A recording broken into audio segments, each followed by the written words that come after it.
Hello everyone, मी रोहिणी खरात आज तुम्हाला आषाढी एकादशीची कहाणी आणि महत्त्व सांगणार आहे. एकदा धर्मराज युधिष्ठिराने श्रीकृष्णांना विचारले की हे केशव, आषाढ महिन्यात येणाऱ्या एकादशीचे काय नाव आहे आणि या दिवशी कोणत्या देवाची पूजा करावी. त्यावेळी श्रीकृष्ण म्हणतात, हे युधिष्ठिर, जी कथा ब्रह्मदेवाने नारदाला सांगितली तीच कथा मी तुला सांगतो.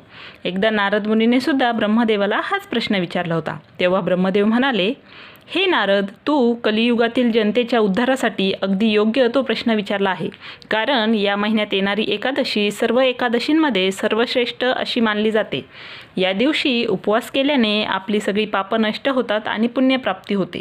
तसेच जे कुणी मनुष्य या दिवशी उपवास करत नाही त्यांना नरक प्राप्ती होते. हे व्रत केल्याने भगवान श्री विष्णू प्रसन्न होतात. त्यामुळेच या एकादशीला विष्णुशयनी एकादशी असे सुद्धा म्हटले जाते. या संदर्भातील एक पुराणकथा अशी सांगितली जाते की माधांता नावाचा एक चक्रवर्ती राजा होता. तो आपल्या राज्यातील प्रजेचा स्वतःच्या मुलाप्रमाणे सांभाळ करायचा. तसेच हा राजा अत्यंत पुण्यवान, धर्मशास्त्राचे पालन करणारा होता. त्यामुळे त्याची प्रजा अत्यंत सुखी होती. परंतु भविष्यात आपल्यावर कशी वेळ येईल हे कुणालाच माहीत नसते.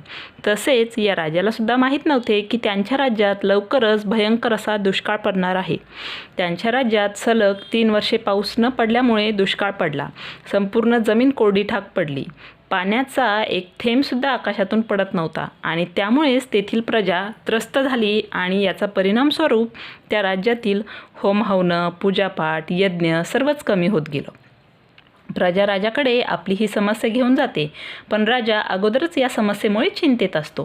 राजाने विचार केला की मी असं काय पाप केलंय की ज्यामुळे माझ्या राज्यात अशी परिस्थिती निर्माण झाली. या समस्येतून मुक्तता मिळवण्यासाठी राजा आपल्या सेनेसोबत जंगलात गेला.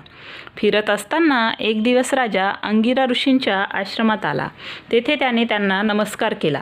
आशीर्वाद म्हणून ऋषींनी राजाला जंगलात फिरण्याचे तसेच त्यांच्या आश्रमात येण्यामागे काय प्रयोजन आहे हे विचारले. त्यावेळी राजा म्हणाला, मी सर्व प्रकारे धर्मशास्त्राचे पालन करतो, तसेच कधीही कुणाला दुखवत नाही आणि माझ्या संपूर्ण प्रजेचा स्वतःच्या मुलाप्रमाणे सांभाळ करतोय.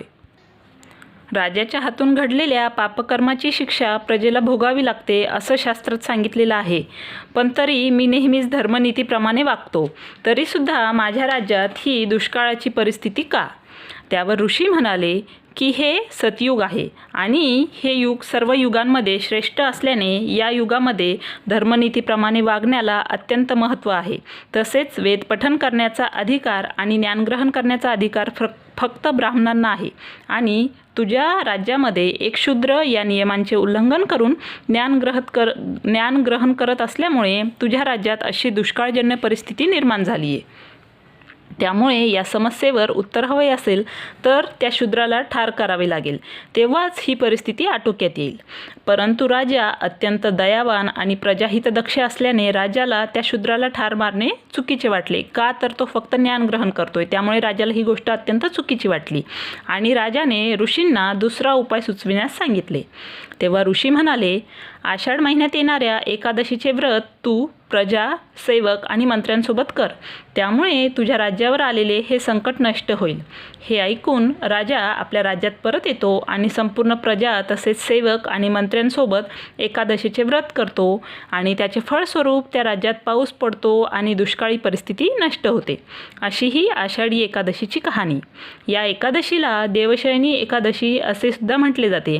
कारण या एकादशीपासून तर कार्तिकी एकादशीपर्यंत श्री विष्णू शयन करतात अशी पूर्वीपासून मान्यता आहे. यावर्षी 1 जुलै बुधवार रोजी ही एकादशी आहे. या दिवशी उपवास केल्याने व ही कहाणी ऐकल्याने आपली पापकर्मे नष्ट होतात आणि आपल्याला वर्षभरातील 24 एकादशीचे पुण्यफळ प्राप्त होते. या दिवशी भगवान विष्णू तसेच महाराष्ट्राचे आराध्य दैवत म्हणजेच पंढरपूर येथील पांडुरंग आणि यांची मनोभावे सेवा करून पूजन करावे. तसेच मी जालना शहरातील आहे आणि आमच्या येथे श्री आनंदी स्वामींची पालखी या दिवशी निघते. यावर्षी कोरोना व्हायरसमुळे धार्मिक कार्यक्रम जरी रद्द झालेले असले तरी सर्व लोकांनी घरीच आनंदी स्वामींचे पूजन व स्मरण करावे. थँक्यू.